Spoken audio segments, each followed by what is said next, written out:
નમસ્કાર, હું છું માર્ગી. આપની સાથે હેડલાઇન્સમાં જોઈએ કેટલાક મહત્વના સમાચાર. મહુવાના એએસપી અંશુલ જૈનની ટીમ દ્વારા તેમને મળેલી બાતમીને પગલે દાઠા પોલીસ સ્ટેશન વિસ્તારમાં આવતા વાડી વિસ્તારમાં લીલા ગાંજાના વાવેતરને પગલે રેડ કરાઈ છે.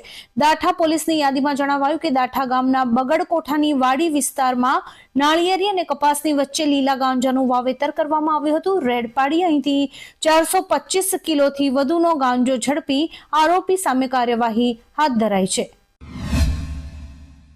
અમદાવાદ શહેરમાં ક્રાઇમની ઘટનાઓમાં સતત વધારો જોવા મળી રહ્યો છે તે વાત નકારી શકાય તેમ નથી. ત્યારે શહેરના ફતેવાડી વિસ્તારમાંથી 2 દિવસ પહેલા એક યુવક ગુમ થયો હતો.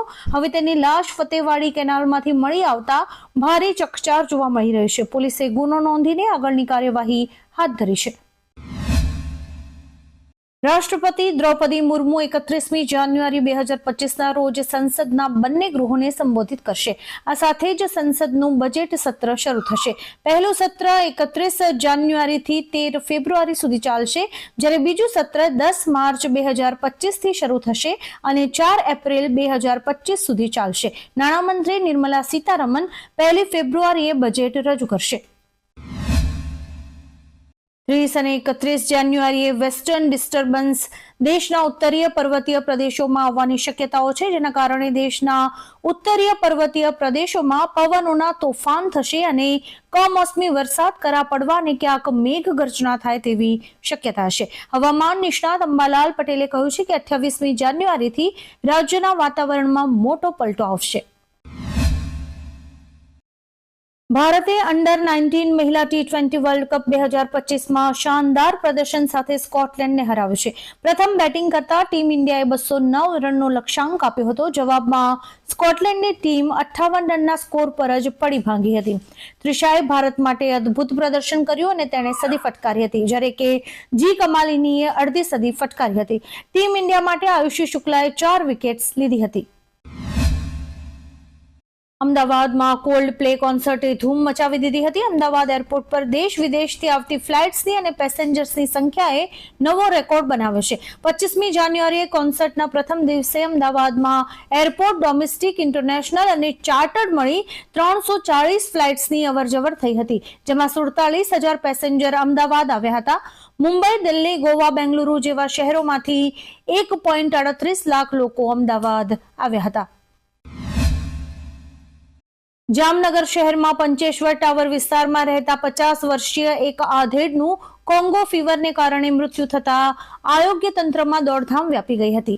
આરોગ્ય વિભાગના સૂત્રોના જણાવ્યા અનુસાર પંચેશ્વર ટાવરના ભરવાડપાડામાં રહેતા મોહનભાઈ કટોરિયા નામના 50 વર્ષીય વ્યક્તિને તાવ આવતા તેમને જામનગરની ગુરુ ગોવિંદસિંઘ હોસ્પિટલમાં ખસેડાયા હતા. બાદમાં સોમવારે સારવાર દરમિયાન તેમનું મૃત્યુ નિપજ્યું હતું.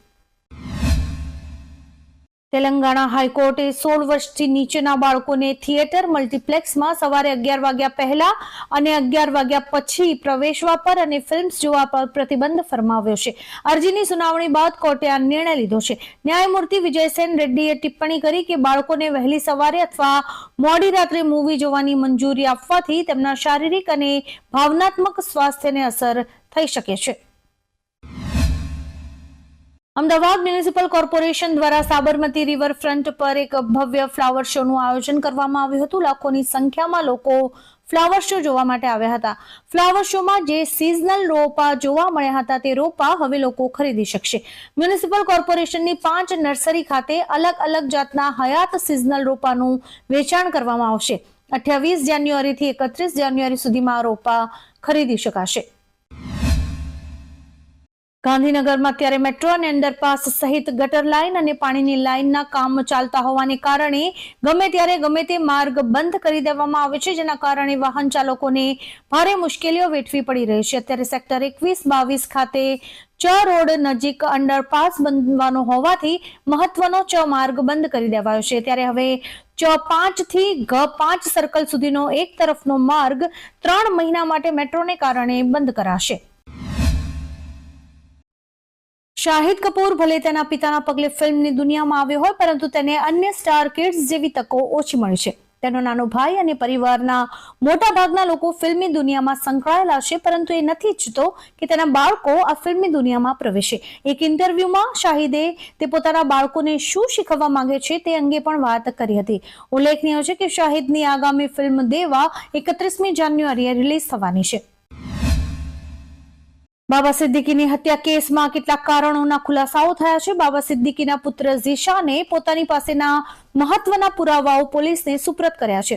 આ કેસમાં ઝીશાને પોલીસને એક ડાયરી વિશે માહિતી આપી છે, જેમાં બિલ્ડર્સ અને નેતાઓના નામો લખાયેલા હોવાનું જણાવાયું છે. જો કે ઝીશાનના નિવેદનમાં ક્યાંય બિશ્નોઈ ગેંગનો ઉલ્લેખ નથી થયો, જે કેસને વધુ રહસ્યમય બનાવે છે.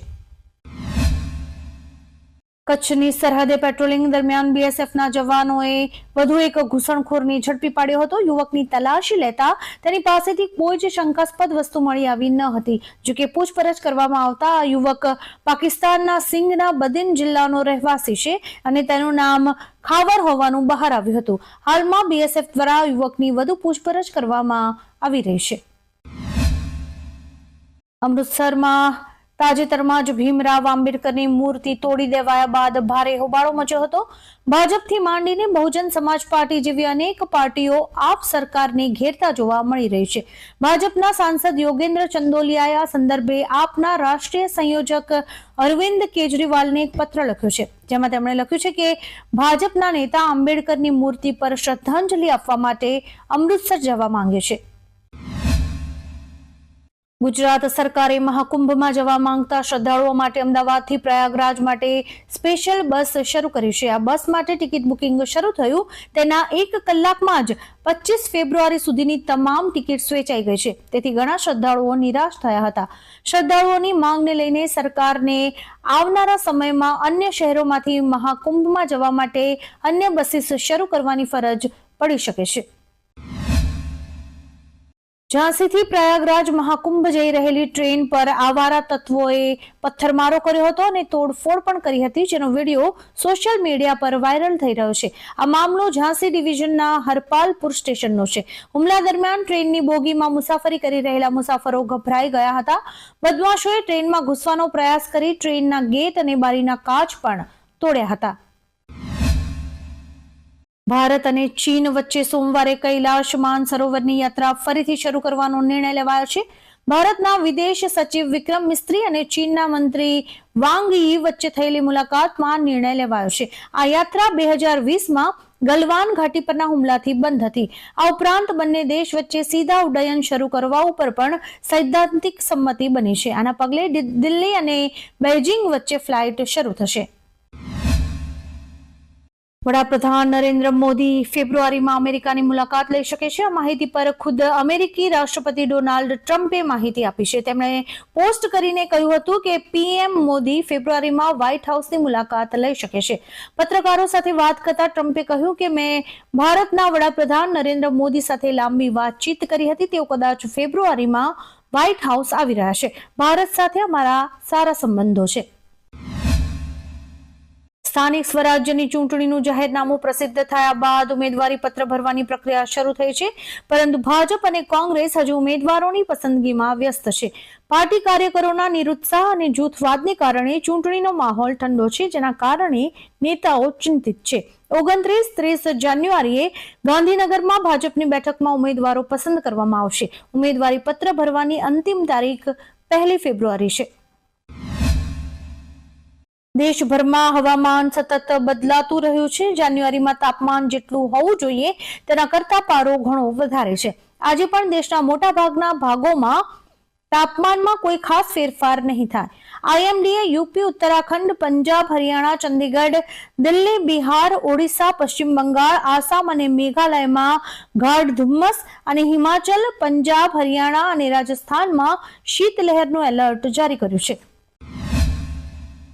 દિલ્હીના બુરાડીમાં 4 માળની એક નિર્માણાધીન ઇમારત ધરાશાયી થઈ ગઈ છે. કાટમાળની નીચે 20 લોકો દટાયા હોવાની શક્યતા છે. અકસ્માતની માહિતી મળતા જ પોલીસ અને ફાયર બ્રિગેડની ટીમ અને એનડીઆરએફની ટીમ્સ ઘટના સ્થળે પહોંચી ગઈ હતી.